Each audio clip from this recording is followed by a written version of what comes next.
buenas tardes. Mi nombre es María de los Ángeles, estudiante de la Universidad Autónoma del Estado de Hidalgo en la Escuela Superior de Tlahuelilpan. Estoy estudiando la licenciatura en enfermería. El día de hoy presentaré un proceso de atención a enfermero para un paciente con hematoma subdural crónico. Comenzaré hablando un poco de anatomía y fisiología. Bueno, entendemos por cráneo a la estructura en forma de recubrimiento óseo que rodea y recubre nuestro encéfalo, formando únicamente una parte de lo que venimos conociendo como nuestra calavera. Desde el punto de vista morfológico como embriológico, el cráneo puede dividirse en dos partes, en neurocráneo y en viscerocráneo. Existen diferentes funciones. Una de sus principales funciones es la de protección del conjunto de las estructuras del encéfalo.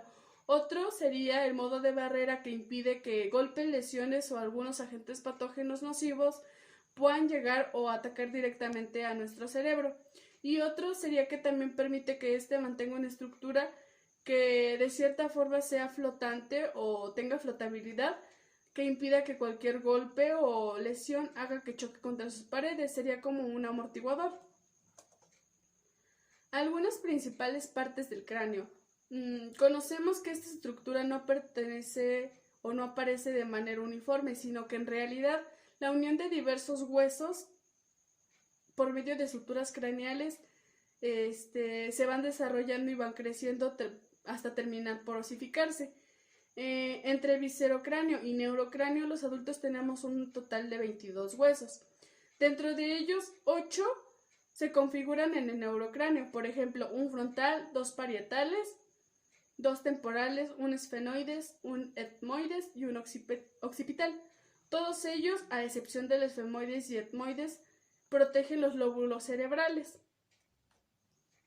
El resto de los huesos de la cabeza forma parte del viscerocráneo, algo que incluye desde las fosas nasales y lagrimales hasta la mandíbula y así como los pómulos. Las suturas craneales, estas son un tipo de tejido cartilaginoso y elástico que unen diferentes huesos del cráneo y que permiten el crecimiento y la expansión según nos vamos desarrollando con el paso del tiempo, con el paso de los años, hasta que finalmente terminan volviéndose huesos en la vida adulta, huesos maduros. Las meninges. Las meninges son un conjunto de capas protectoras situadas en el sistema nervioso central y su protección ósea, tanto a nivel del encéfalo como de la médula espinal. Se pueden encontrar en una serie de 3 membranas situadas una debajo de la otra, recibiendo el nombre de la más externa a la más interna. La primera es la dura madre. Además de ser la meninge más externa, es la más dura y condensada de las 3, y es también la más cercana al exterior. También encontramos la pía madre. Antes de esa está la aracnoides, que está situada en la zona intermedia entre la dura madre y la pía madre. Y es una meninge que recibe su nombre debido a su semejanza morfológica, que es parecida con la tela de una araña. La tercera es la pía madre, que es la meninge más interna, flexible y con mayor contacto con las estructuras propias del sistema nervioso. Esta capa se puede encontrar en numerosos vasos sanguíneos que irrigan las estructuras del sistema nervioso. Estas se tratan de una membrana fina, permanente, enganchada y que filtra por las fisuras y circunvoluciones cerebrales. Algunas funciones de las meninges que podemos encontrar es la protección al sistema nervioso de lesiones físicas y otros daños. Por ejemplo, el sistema meningio es un conjunto que supone una barrera y elementos amortiguadores que impiden o dificultan golpes o traumatismos o lesiones que puedan causar un daño grave o irreparable. Otra de sus funciones sería que permite que el medio cerebral permanezca sano y estable. Hay que tener en cuenta que nuestro encéfalo es un cuerpo muy delicado y muy vulnerable a los golpes o lesiones, que incluso pueden ser deformados de cierta facilidad. Otra de sus funciones es el mantenimiento del sistema nervioso. La presencia de los meninges impide que el sistema nervioso no se mueva, se mantenga constantemente fijado a sus estructuras. Y otra sería informar al organismo de posibles problemas. Sabemos que es muy importante cómo el encéfalo trabaja y cómo debería de estar protegido. Para esto, la mínima señal, él nos lo notifica de que algo anda mal o algo va mal. Su patología. El hematoma subdural crónico implica un acúmulo de sangre en el espacio subdural. Este espacio es la zona que existe entre dos membranas que recubren el cerebro, la aracnoides y la dura madre. En cualquier persona en situación normal este espacio es virtual, al estar ambas membranas muy unidas o juntas. Si aparece una hemorragia, el espacio subdural es muy fácilmente expandible a costa de colapsar del cerebro subyacente. Algunas de las causas que encontré es que a menudo es el resultado de un traumatismo craneoencefálico grave que no fue atendido o algún golpe que de cierta forma no fue atendido. Bueno, encontramos la historia natural de la enfermedad del hematoma subdural crónico. En ya les mencioné la definición. Como agente encontré que podía ser accidentes automovilísticos, caídas, algún golpe en la cabeza que no fueron atendidos a tiempo, personas que practiquen alguna actividad o podría ser algún deporte que tenga el contacto con alguna pelota o algo que pueda caer o golpear su cabeza. En huésped encontré que podía ser sexo masculino, sexo femenino, podría ser también con adultos mayores de 70 años y edades, en todas las edades, también podría haber con niños. Y en ambiente encontré exceso de tráfico, avenidas o calles que están en muy mal estado. Dentro de signos y síntomas específicos encontré la pérdida momentánea de la conciencia, cefalea recurrente, vómitos en proyectil, edema cerebral, convulsiones y puede haber fuga de líquido cefalorraquídeo. Dentro de algunas complicaciones que podría haber sería síndrome postconmocional, meningitis, aumento de la presión intracraneal, hidrocefalia y secuelas puede haber ataques de epilepsia, demencia, ceguera, hemiparesia o afasia, hasta puede llegar a la muerte. Dentro de la prevención primaria encontramos la promoción a la salud. Esta educación sobre prevención de accidentes puede ser educación a través de medios de comunicación masivos, educación sobre el uso de medidas de seguridad, como el uso de cinturón de seguridad, condición de carreteras, el significado o uso del significado de los señalamientos de tránsito.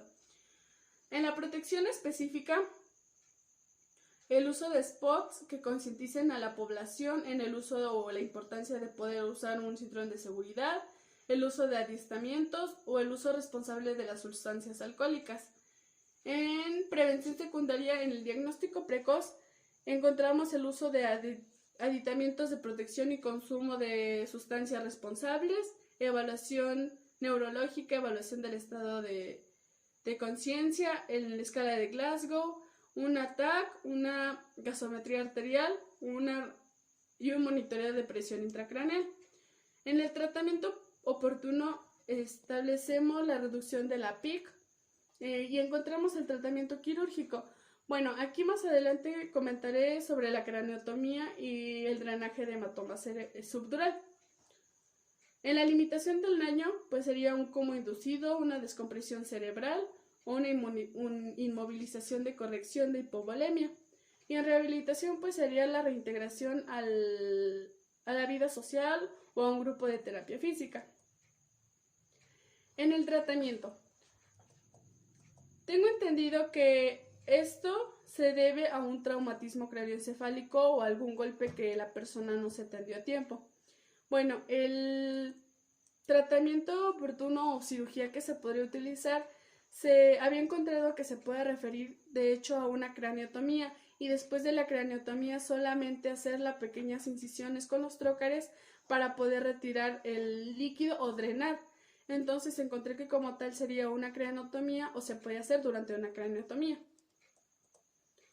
La ficha de identificación. Mi paciente con iniciales VMSA de 48 años, estado civil casado, con signos vitales de tensión arterial de 130/90, 75 de frecuencia cardíaca, de frecuencia respiratoria 16 por minuto, temperatura 36.5, saturación de oxígeno 95%.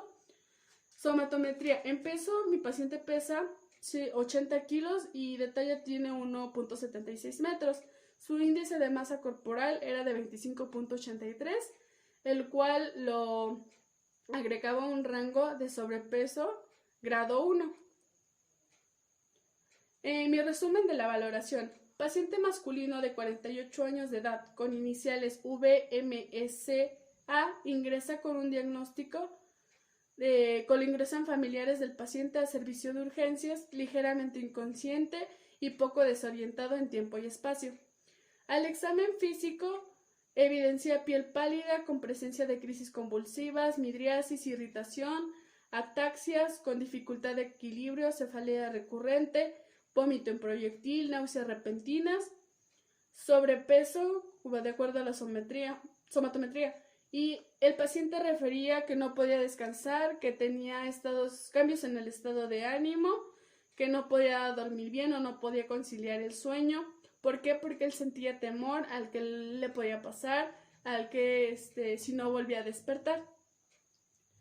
Y en respuestas fisiopatológicas encontramos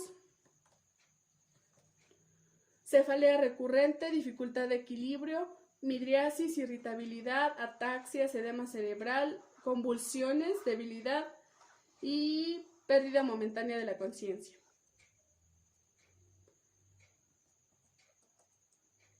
En el razonamiento diagnóstico.